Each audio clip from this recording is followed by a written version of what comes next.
The SpongeBob SquarePants movie.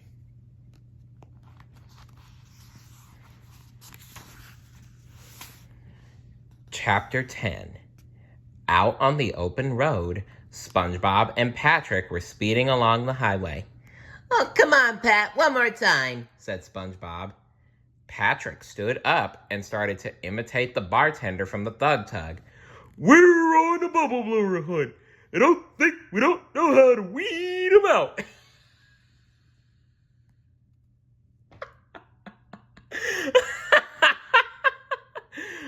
I'm sorry, this part just cracked me up.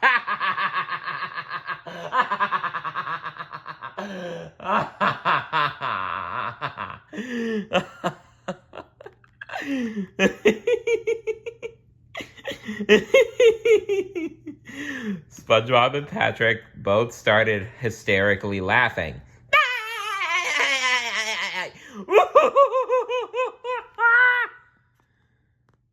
They were passing.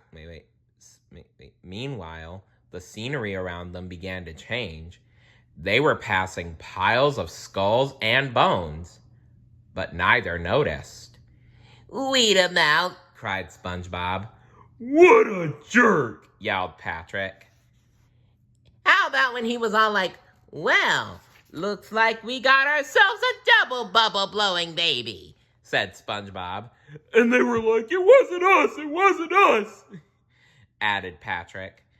They continued to laugh and laugh until the car started to shake violently.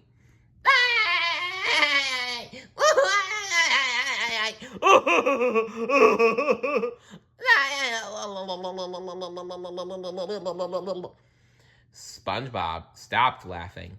"Hey, whoa, the road's getting kind of bumpy here." They made it over the bumpy bones and were back on a smooth road. You know, SpongeBob, said Patrick. There's a lesson to be learned from all this. What's that, Patrick?" A bubble-blowing double baby doesn't belong out here in man's country. "Yeah, wait," cried SpongeBob. "we blew that bubble.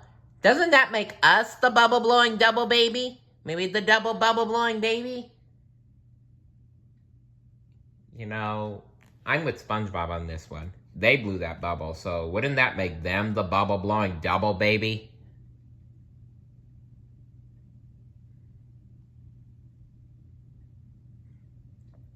They both stared off in the distance, as if they were contemplating what SpongeBob had just said, when Patrick spotted an ice cream stand. "Look!" cried Patrick. "Free ice cream!" Whee! SpongeBob turned off the main road and pulled up next to the ice cream stand. "Oh, boy!" exclaimed SpongeBob. Oh, those two. They really love ice cream. Anyway, he jumped out of the car and into a pile of bones and kept walking toward the ice cream. Patrick looked around at the pile of bones. Wait a minute, cried Patrick. "SpongeBob! "What?" Make mine a chocolate!" said Patrick. SpongeBob approached the old lady in the ice cream stand. "Two, please." "Certainly," she said. A few minutes later, the old woman handed them 2 big sloppy sundaes. "You kids enjoy," she told them. "Actually, we're men, lady, but thanks," said SpongeBob. Then he turned to Patrick. "Okay, let's go." "Hey!" SpongeBob tried to leave the ice cream hut, but the old lady wouldn't let go of his ice cream. That's weird.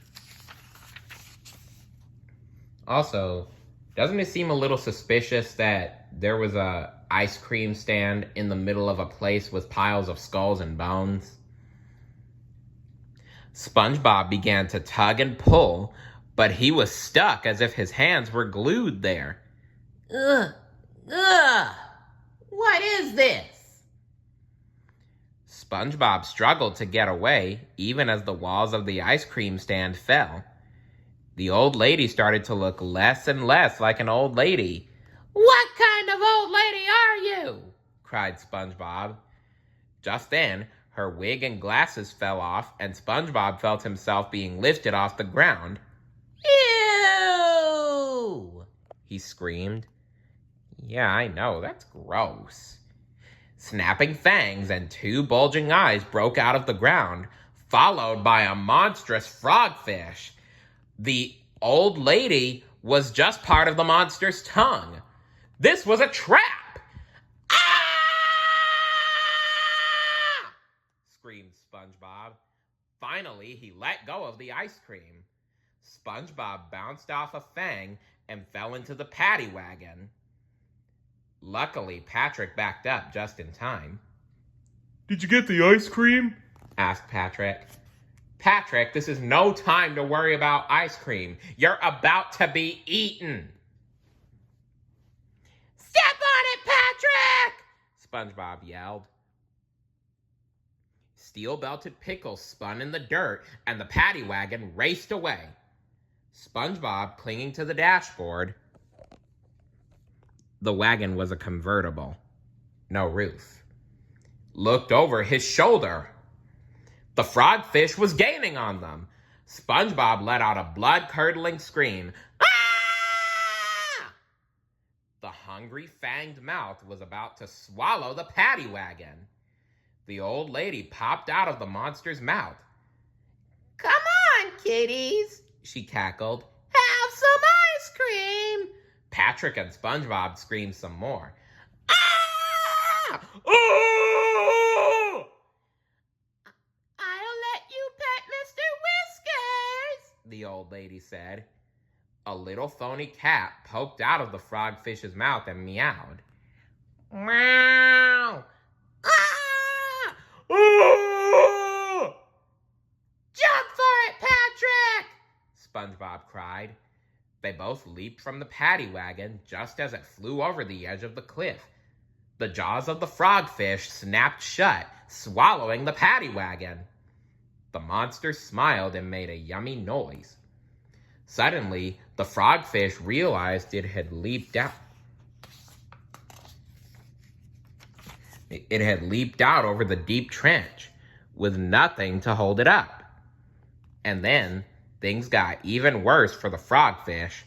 SpongeBob and Patrick watched as a humongous leaping serpent hopped out of the trench and swallowed the frogfish whole, like it was a tiny goldfish. SpongeBob and Patrick just stood there, staring into the abyss.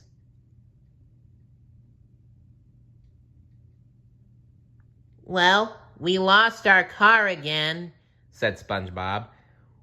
Well, never mind the car. Said Patrick. Where is the road? Patrick's voice echoed across the trench. Road, road, road, road, road, road, road, road, road. Sorry. There's the road, Said SpongeBob. on the other side of this deep, dark, dangerous, monster-infested trench. A nasty roar floated up from below.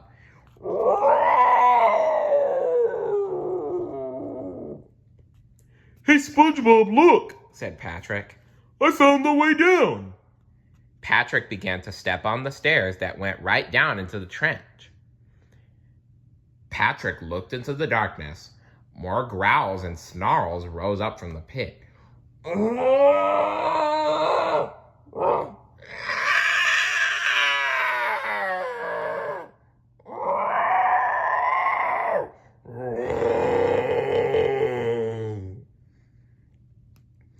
Well, Said Patrick, trying to sound cheerful. we're not gonna get the crown standing here. On to Shell City. Right, SpongeBob? But SpongeBob had turned around. With his shoulders slumped and a frown on his face, he was walking away. SpongeBob? Cried Patrick. Hey, where are you going? I'm going home, Patrick. Patrick was surprised. But what about Mr. Krabs? What about us? Said SpongeBob. We'll never survive in that trench. We're just kids. We're not kids, Insisted Patrick. Open your eyes, Patrick! SpongeBob cried. We blow bubbles, we eat ice cream, we worship a dancing peanut for cripe's sake. We don't belong out here. Well, I'm a grown-up, and I blow bubbles. There's nothing wrong with that. And it's not just kids that eat ice cream, SpongeBob. There are some grown-ups that eat it too. Anyway. We do not worship him, said Patrick. SpongeBob pulled down Patrick's shorts. The starfish was wearing Goofy Goober undies.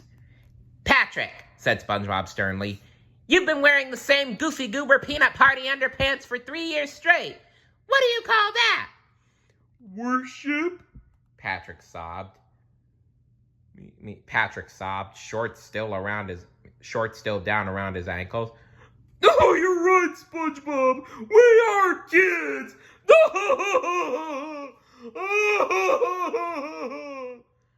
Patrick tried to run home, but he tripped over his shorts. Pull your pants up, Patrick, SpongeBob told him. We're going home. But you can't go home, said a familiar voice. Patrick looked up and saw Mindy! He struggled to pull up his pants, but it didn't work. They just fell down again. How much did you hear? Asked SpongeBob. I heard enough, replied Mindy. Did you see my underwear? Patrick asked as he prepared to pull up his pants again. Patrick, what kind of question is that to ask a female, let alone a princess?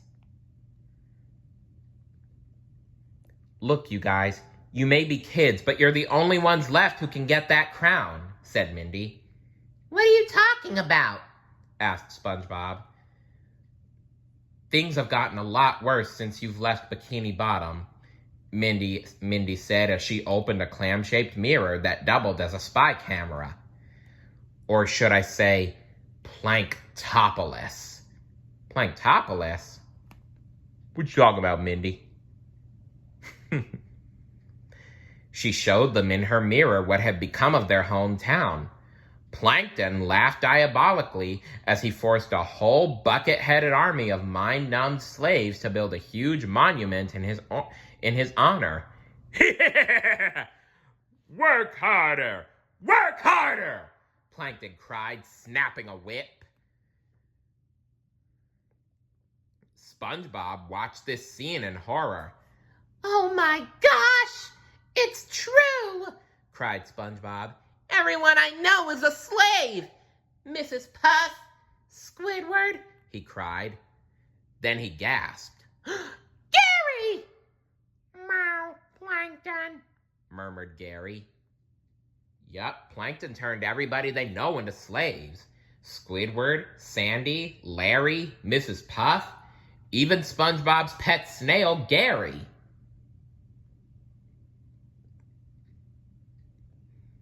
Why doesn't King Neptune stop this? SpongeBob asked. Mindy sighed. My father is too distracted by his bald spot to help anyone. Oh, come on, King Neptune. Would you forget about your bald spot already? The people of your kingdom are in danger. She closed her compact and faced them. So you see, you've got to get to Shell City. The entire fate of Bikini Bottom rests in your hands. SpongeBob pleaded. But we're just... Hey, it doesn't matter if you're kids. And what's so wrong with being a kid anyway? Kids rule. Yeah, Mindy's right. Kids rule. You don't need to be a man to do this. You just gotta believe in yourself. You just gotta believe, cried Mindy. I believe, SpongeBob cried, throwing his fist in the air. That's the spirit, that's the spirit, exclaimed Mindy. I believe that Mr. Krabs is a goner! Finished SpongeBob as he burst into tears.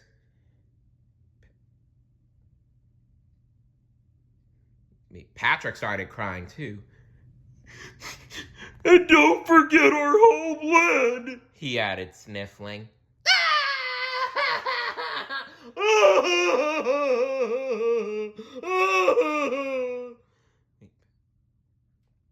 Come on, guys, said Mindy.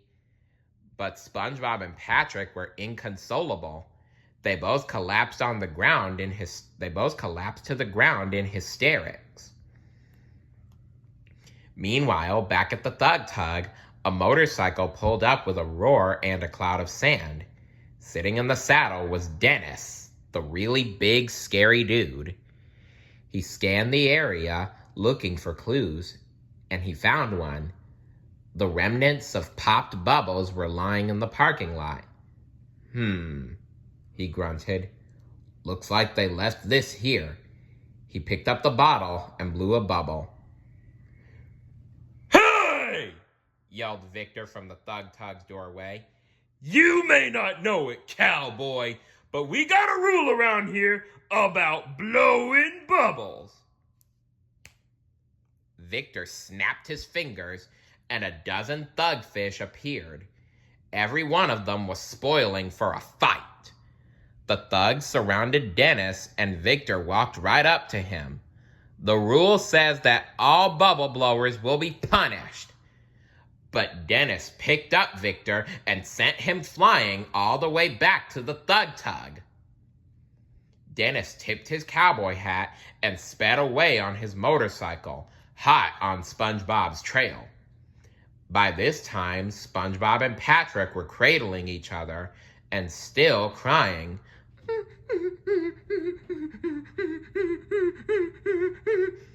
Mindy watched them cry, unsure what to do.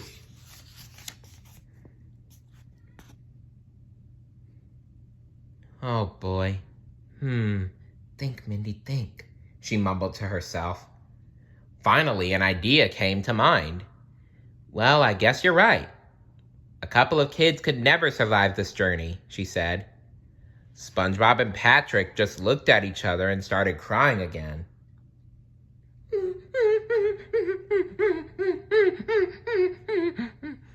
That's why I guess I'll just have to turn you into men, said Mindy.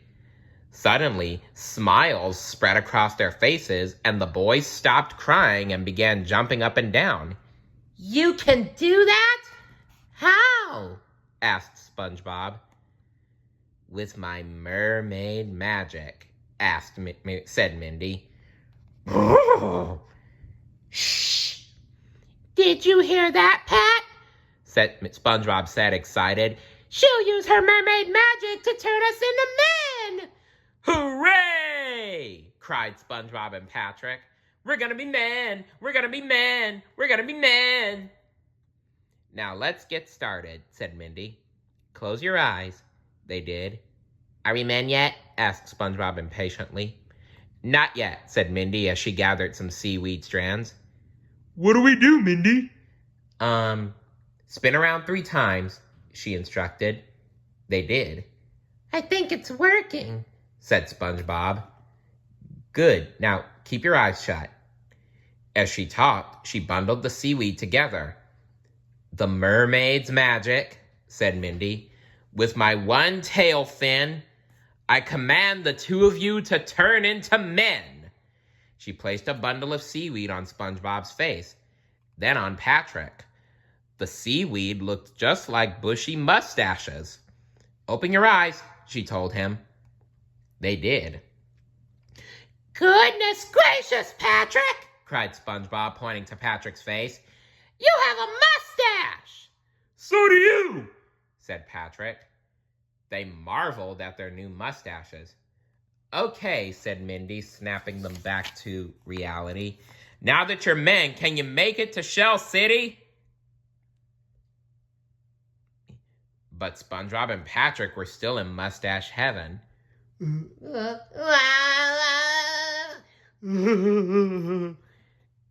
Guys, she called. Eh? Said SpongeBob, still twirling his mustache. I said, now that you're men, can you make it to Shell City? Heck yeah! SpongeBob told her. Are men afraid of anything? Asked Mindy. Heck No! Cried SpongeBob and Patrick. And why is that? She asked. SpongeBob and Patrick pumped their fists in the air. Because we're invincible! They shouted. Then SpongeBob and Patrick raced to the cliff's edge and jumped. Yeah! Woohoo! I never said that, Mindy cried. But it was too late. She ran to the trench and looked in. They'd already been swallowed up by the darkness, but she could hear them cheering all the way down.